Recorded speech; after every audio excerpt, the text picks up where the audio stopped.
যে আমার কলিজার হাত দিছে তার কলিজা দেখবো না কত বড়। সেখানে যাচ্ছি, তুই থাক, তোর বোনের দেখাশোনা করিস, আমি না আসা পর্যন্ত। বাজে সন্ধ্যা 7টা, আশিক চলে গেল। আয়শার বিষয়টা শুধু আশিক, আকাশ আর আয়শা জানে। বাড়ির সবাইকে আশিক বলেছে আয়শা পড়ে গিয়ে হাতে ব্যথা পেয়েছে। বাড়ির সবাই টেনশন করবে, আশিক একাই এর সমাধান করতে পারবে বলে আর কাউকে বলেনি। আকাশ বা আয়শাকেও বলতে বারণ করেছে। আয়শার আব্বু বড় আব্বুরা দেখে গেল, সাথে সাথে বলেও গেল এদের দৌড়াদৌড়ি না করতে। দেখে শুনে না চলার জন্য কথাও শুনতে হলো আয়শাকে। ড্রয়িং রুমে বসে আছে সবাই। আশিকের বাবা বলো, আশিক কোথায় গেছে? দেখতে পাচ্ছি না তো। আকাশ বলো, ভাইয়া একটু বাইরে গেছে বড় আব্বু, কি কাজ আছে তাই। আর কিছু বলল না আশিকের আব্বু। সবাই খেতে বসলো। আকাশ আশাকে খাবার খাইয়ে ওষুধ খাইয়ে দিল। আশিকের সাথে খাবে বলে আকাশ এখন খেলো না। মনির সর্দার বলো, দেখো, যেই ছেলে সারাদিন বোনের পিছনে লেগে থাকে জ্বালানোর জন্য, বোনের একটু ব্যথায় সে কেমন সুন্দরভাবে যত্ন নিচ্ছে। সবাই একটু হাসলো। ভাই বোনের ভালোবাসা এমনই হয়, যতই ঝগড়া মারামারি হোক একে অপরের ব্যথার আগের পাশে দাঁড়ায়। অন্তু অর্ণব ওরাও আশেপাশে বসে বসে একটা ফলমূল খাওয়াচ্ছে। এরকম সম্পর্ক সবাই থাকুক। রাত 10টায় আশিক বাড়ি ফিরল। তখন কেউ জেগেছিল না, শুধু আকাশ ব্যতীত। আকাশ আশিকের ফেরার অপেক্ষায় বসেছিল। আশিককে বাড়িতে ঢুকে দেখে ছাদ থেকে নেমে তাড়াতাড়ি নিচে নেমে দরজা খুলে দিল। আশিক জানতো সবাই ঘুমিয়ে গেল, এই মানুষটা ঘুমাবে না। আশিকের হাসি কান্নার সাথী হলো আকাশ। ভাইয়া, তুমি হাত মুখ ধুয়ে এসো, আমি খাবার বলছি। তুই খেয়ে নিলেই পারতি, আমার জন্য অপেক্ষা না করে। কি বলো ভাইয়া, তোমাকে রেখেই খেয়ে নিব? তুমি যাও, হাত মুখ ধুয়ে এসো। আশিক ফ্রেশ হয়ে এসে দেখে আকাশ খাবার টেবিলে প্লেট খাবার দিয়ে বসে আছে। দুজনে একসাথে খাচ্ছে। খেতে খেতে আকাশ বলল, ভাইয়া তুমি কি করলে? তার যা শাস্তি পাওয়ার দরকার তাই। কি করেছো ভাইয়া? কিছু না, শুধু 2 হাত আগুন দিয়ে পুড়িয়ে লবণ দিয়েছি যাতে স্বাদ বাড়ে। কিন্তু চাইছেও তো, তুমি শুধু 1 হাত দিয়ে ধরছিলে। তাহলে তুমি 2 হাত কিভাবে? 1 হাত দিয়ে ধরেছে তাই পুড়িয়েছি, আর অন্য হাত দিয়ে যাতে না ধরতে পারে তাই ওইটাও পুড়িয়েছি। আর যারা সাথে ছিল তাদের সবার হাতের একটা একটা করে আঙ্গুল ভেঙে দিয়েছে, যাতে এই ঘটনা মনে রেখে যতদিন বেঁচে থাকবে। ভাইয়া, কিন্তু যদি কেউ পুলিশকে জানিয়ে দেয়? তুই চিন্তা করিস না, এমন কিচ্ছু হবে না। তোর বোন খাইয়ে ঘুম পাড়িয়ে দিয়েছি, ভালো করেছিস। গল্প করতে করতে খাওয়া শেষ করে চলে গেল। আশিক আয়শার রুমে গিয়ে দেখলো আয়শা ঘুমিয়ে গেছে। আয়শার কাছে গিয়ে বসলো আয়শার হাত ধরে। আশিক নিজেকে অপরাধী মনে করেছে। কপালে একটা চুমু খেয়ে চুলগুলো চোখ মুখ থেকে সুন্দর করে সরিয়ে দিল। হাতে একটা চুমু দিয়ে ধরে আছে। আশিকের 2 হাতে আয়শার হাত সযত্নে আগলে রাখলো। সারা রাত ধরেই আয়শা রুমে ছিল। অসুস্থ হওয়ায় আজকেই কলেজে যেতে পারলো না আয়েশা। যেতে পারলো না বলতে বাড়ির কেউ যেতে দেয়নি। ওষুধ ও সেবায় এক রাতে বেশ সুস্থ হয়ে গেছে। তবে হাতের ব্যথা, গায়ে জ্বর এসেছিল, এখন কমেছে।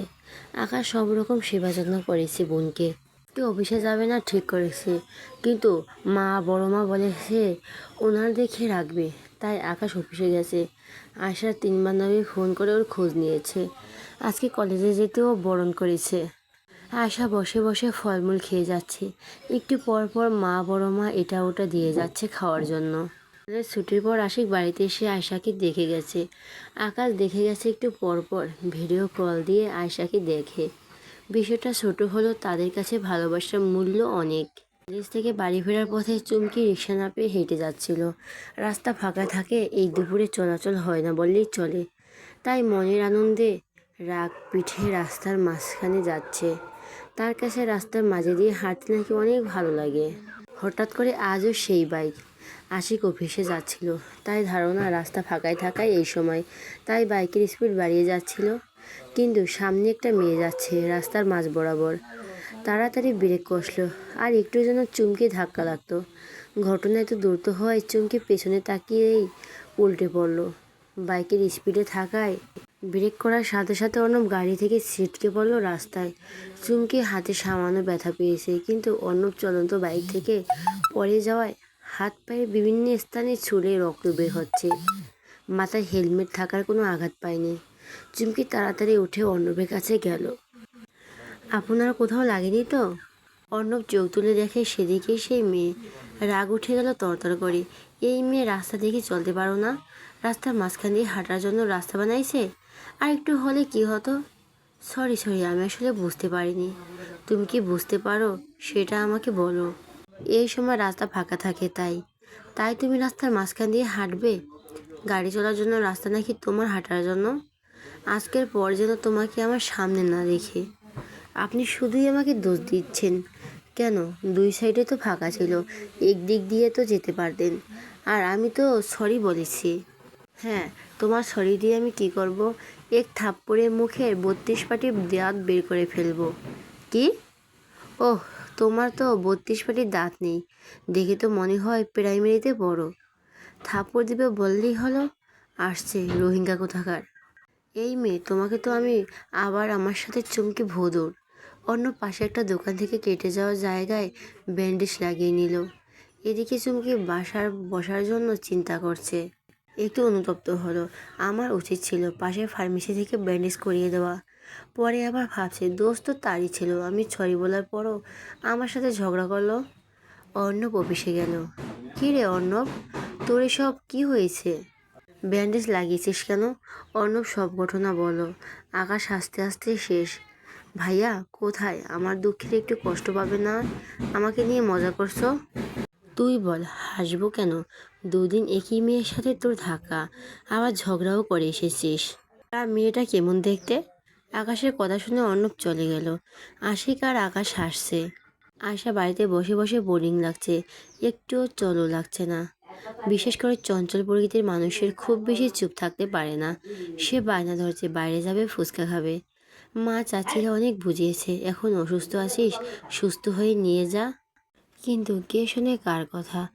যাবে মানে যাবে। বাধ্য হয়ে অন্তুকে নিয়ে যেতে বলল। অফিসে ওখান থেকে আকাশ ওদের ফুচকা খাইয়ে দিয়ে যাবে। রাস্তায় এসে দুজনে রিক্সা নিয়ে অফিসের সামনে গিয়ে নামলো। অফিসের গেট পার হয়ে ভিতরে ঢুকলো। আয়শা আগে আগে হাসছে, অন্তু ভাড়া মিটিয়ে পেছন পেছন আসছে। আয়শা লাফিয়ে লাফিয়ে চলছে। অন্তু অনেকবার বারণ করেছে, পরে যদি ভালো করে হাঁট। এমনি তোর হাতে লাগা থাম বলছি। অন্তু কথা কাড়ি তুলল না, যেন দু পা এগিয়ে গেল। অমনি এক পা আরেক পায়ের সাথে লেগে একবার ধরম করে গেল পড়ে।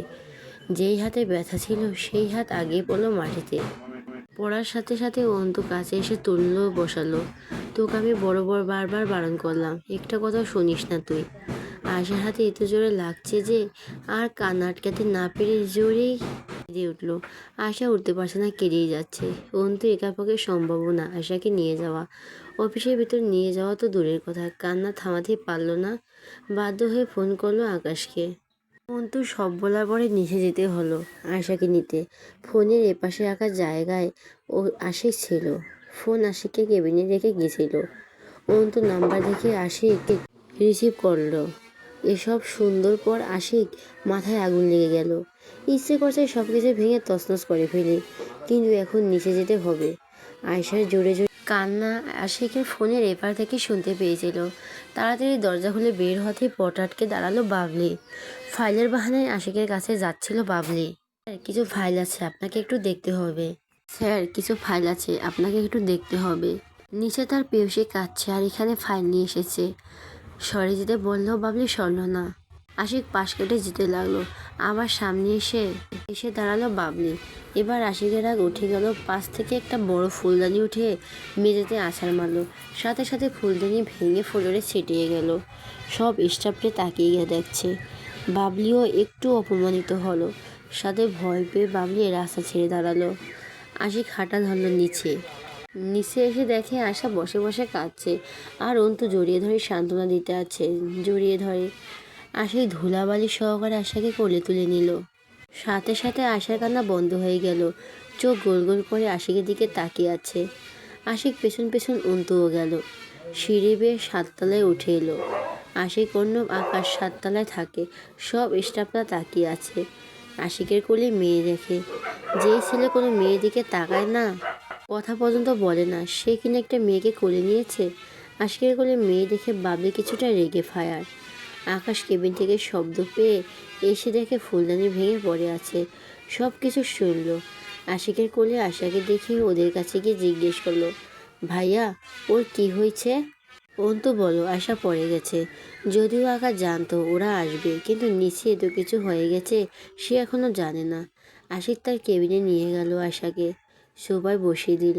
হাতে ফ্রিজ থেকে বরফ বের করে ধরেছিল, তারপর হাতে ওষুধ লাগিয়ে দিয়ে বসিয়ে রেখেছে। এখন আর আশা কাঁদছে না, তবে নাক টানছে শুধু। আশিক পকেট থেকে রুমাল বের করে দিল। আশা হাতে নিয়ে নাক পরিষ্কার করলো। হাতে বড় ওষুধ লাগানোর ফলে ব্যথা অনেক কমে গেছে। আশিক জানতো না ওরা আসবে। আকাশকে জিজ্ঞেস করলো, ওরা কোথায় গেছিল? ওদের বলতে বল। আকাশ বলল, ওরা এখানে আসছে ভাইয়া। আশা ফুচকা খাবে, তাই আম্মু ফোন দিয়ে বলে দিচ্ছে আমি যেন ওদের ফুচকা খাওয়াতে নিয়ে যাই। হাত নিয়ে নাড়তে পারছে না, আর ফুচকা খেতে চায়। বাড়ি থেকে বের হতে কে দিচ্ছে ওকে? আকাশ, তুই এক্ষুনি ওদের বাড়ি দিয়ে আয়। আকাশ আয়েশা আকাশকে বলো, ভাইয়া আমি বাড়ি যাব না, ফুচকা খেতে চাই আমি, চলো। আকাশ, আমি বলছি 5 মিনিটের মধ্যে ওদের নিয়ে অফিস থেকে বের হব, সোজা বাড়িয়ে দিয়ে আসবি। না আমি যাব না, ফুচকা খেতে এসেছি, খেয়ে তারপর যাব। আমি কি তোর অনুমতি নিচ্ছি? আকাশ বলো, ভাইয়া ছোট মানুষ, আমি নিয়ে খাচ্ছি, খাইয়ে বাড়িতে দিয়ে আসবো। না তুই বাড়িতে দিয়ে আসবে, যা। সাথে সাথে আশা কান্না জুড়ে দিল। আশিক বারান্দায় গিয়ে কাউকে কল করে 2 মিনিট কথা বলে আসলো। ঠিক 7 মিনিটের মাথায় আশিকের বন্ধু রিহান আসলো। আশিক বারান্দায় দাঁড়িয়ে রিয়ানের কাছে কল করছিল, 10 মিনিট সময় দিলাম তোকে, এই 10 মিনিটের ভিতর কোথায় ফুচকা ভাবি নিয়ে আমার অফিসে চলে আয়। আরে ভাই, আমি কি ফুচকা বিক্রি করি? আমাকে ডেলিভারি বয় মনে হয়? এখন আমি কোথায় পাবো ফুচকাওয়ালা? খুঁজতে খুঁজতেই আধা ঘন্টা লেগে যাবে। আমি আসার শুনতে চাই না, জাস্ট 10 মিনিট তোর হাতে। আরে, তোর জন্য কি আমি ফুচকা বিক্রেতা হব? যা, কল কেটে দিল। হুট করে একটা জিনিস চাইলে পাওয়া যায়, এখন এই ফুচকাওয়ালা কোথায় পাবো? খোদা, আমাকে তুমি বাঁচাও। বাইক নিয়ে রাস্তা দিয়ে যাচ্ছে আর দেখছে, হঠাৎ রাস্তার পাশে চোখ গেল, একজন ফুচকাওয়ালা ফুচকা বিক্রি করছে। পেয়ে তো গেল ফুচকা, কিন্তু যত লাইন লেগে আছে, ফুচকা হাতে পেতে পেতে 30 মিনিট লাগবে। ততক্ষণে তার কপাল পুড়বে। রিয়ান বুদ্ধি করে চিড় ঠেলে সামনে যায়, বলল, মামা এখানে সব ফুচকার দাম কত? কেন বাবা, দাম দিয়ে কি করবে? তুমি খাবে? আপনি বলেন কত টাকার মতো বিক্রি করতে পারবেন? এই ধরো 1500-র মতো বিক্রি করতে পারবো। আমি 3000 টাকা দিব, আমার সাথে চলুন। কি বলো, আমার সাথে মজা করছো? মজা করবো কেন, আপনি প্লিজ আমার সাথে চলুন। রিহান বুঝতে পারলো তার কথা মজা মনে করেছে, তাই মানিব্যাগ থেকে 3000 টাকা নগদ দিয়ে দিল। এখন চলুন প্লিজ। সব ফুচকা বিক্রি করতে প্রায় সারাদিন লেগে যায়, সেটা যদি আগে হয় তাহলে কিনা চাইবে। তাই ফুচকাওয়ালা রাজি হয়ে গেল। ফুচকা মামাকে রিক্সাতে তুলে দিয়ে রিহান পেছনে বাইক নিয়ে আসলো। রিহান ভিতরে ঢুকলো ফুচকা মামাকে নিয়ে। আশিক বলল, এই মেয়ে যতক্ষণ পর্যন্ত না বলবে আমার হাত থামবে না। আপনি শুরু করুন। অন্তু প্রায় 4 প্লেট খেয়ে আর খেতে পারল না, কিন্তু আশা খেয়ে যাচ্ছে। বেশি বেশি ঝাল দিতে বলেছে, থামার নাম নেই। পাক্কা 10 প্লেট ফুচকা খেয়ে দম নিল। ঝালে ঠোঁট লাল হয়ে গেছে, চোখ দিয়ে পানি পড়ে যাচ্ছে। আশিক কেমনটাই আশা করেছিল এই মেয়ে থেকে, তাই হাতে আইসক্রিম নিয়ে দাঁড়িয়ে বসে বসে 3টা আইসক্রিম সবার করে দিল। খুব ঝাল লেগেছিল। আইসক্রিম খাওয়ার পর এখন অনেক ভালো লাগছে। ফুচকা মামা চলে গেল। আশা মুখে আইসক্রিম লেগে আছে। আশিক টিস্যু পেপার দিয়ে মুখটা মুছে দিল। আশা অবাক হয়ে তাকিয়ে আছে। রেহান দাঁড়িয়ে আছে সোফায়, বসে থাকা আন্টির দিকে তাকিয়ে আছে। আকাশ রিহানকে বলল, ভাইয়া তোমার পিছনে কি? রিহান চমকে উঠল। অন্তু সব বুঝতে পেরে লজ্জা পেল, মনে মনে 100টা বকা দিল। লজ্জা শরম নেই ভাইদের সামনে এভাবে হ্যাংলার মতো তাকিয়ে থাকতে হবে? এমনকি দিনে এত দেখা করবি, তারপরও হয় না। আশাবাদে আশিক, অর্ণব, আকাশ 3জনই জানে ওদের সম্পর্কের কথা। প্রথম যেদিন আশিকের সাথে ওদের বাড়িতে গেছিল সেদিন দেখেছিল এই মেয়েকে, তারপর থেকে আর পিছু ছাড়েনি। আশিককেও বলেছিল।